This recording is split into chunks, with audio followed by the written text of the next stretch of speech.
আজি 1 জুলাই 1983 চনত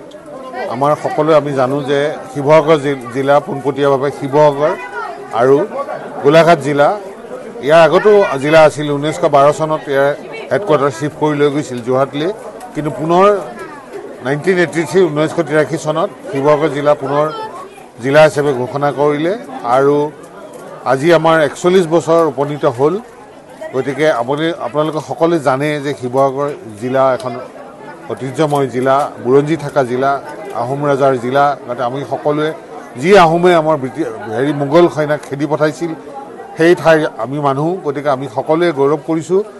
আৰু এটা ভাল খবৰ আছে আমি উপায়ুক্ত মহোদয় আমাৰ মাননীয় মুখ্যমন্ত্ৰী মহোদয় ডিসি কনফাৰেন্সত গৈছে তেখেতে ৰাতি আমাক অলমকে জনাইছে যে অসমৰ বিভিন্ন জিলা 35খন জিলাৰ ভিতৰত সকলো শিতানত এটা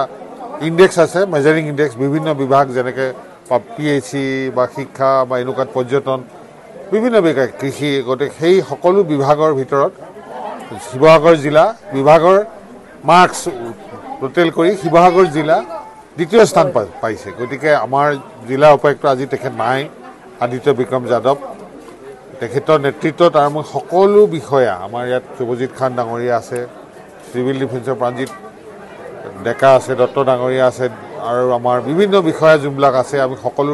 মিলিজুলি প্ৰচেষ্টাত আমি জিলাখনৰ কাম কৰি আহিছোঁ গতিকে আগলৈও কৰি যাম আজি মইনো কি ক'ম এই প্ৰতিকূল বতৰত সকলো ৰাইজে আগবাঢ়ি আহিছে গতিকে তাৰ কাৰণে আমি তেওঁলোকক অশেষ ধন্যবাদ জ্ঞাপন কৰিছোঁ আমাৰ কাৰ্যসূচীটো ভালে ভালে হৈ গ'ল হেৰিটেজ ৱাকৰ পিছতে আমাৰ আৰ্ট এক্সিবিশ্যনৰ মুকলি আছে 10টা বজাত আৰু 12টা বজাত ব্লাড ডোনেশ্যন কেম্প আছে অৱশ্যে এইখিনিতে মই এটা ঘোষণা কৰিছোঁ আমাৰ উপায়ুক্ত মহোদয়ৰ সকলো আলোচনা বিলোচনাৰ পিছত যিহেতু আমাৰ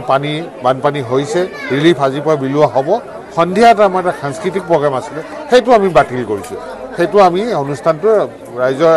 সেইটো আমি বাতিল কৰিছোঁ বাকী দুটা কাৰ্যসূচী আছে ব্লাড ডোনেশ্যন কেম্প আৰু আৰ্ট এক্সিবিশ্যন গতিকে মই ৰাইজক আপোনালোকৰ জৰিয়তে সংবাদ মাধ্যমৰ জৰিয়তে আহ্বান জনাইছোঁ যে সেই দুটা অনুষ্ঠানত যোগদান কৰে আৰু আগলৈও যাতে আমি শিৱসাগৰ ৰাইজে আমাৰ জিলা প্ৰশাসনক যাতে সহায় সহযোগিতা কৰে যেনে আমি তেওঁলোকক ভালকৈ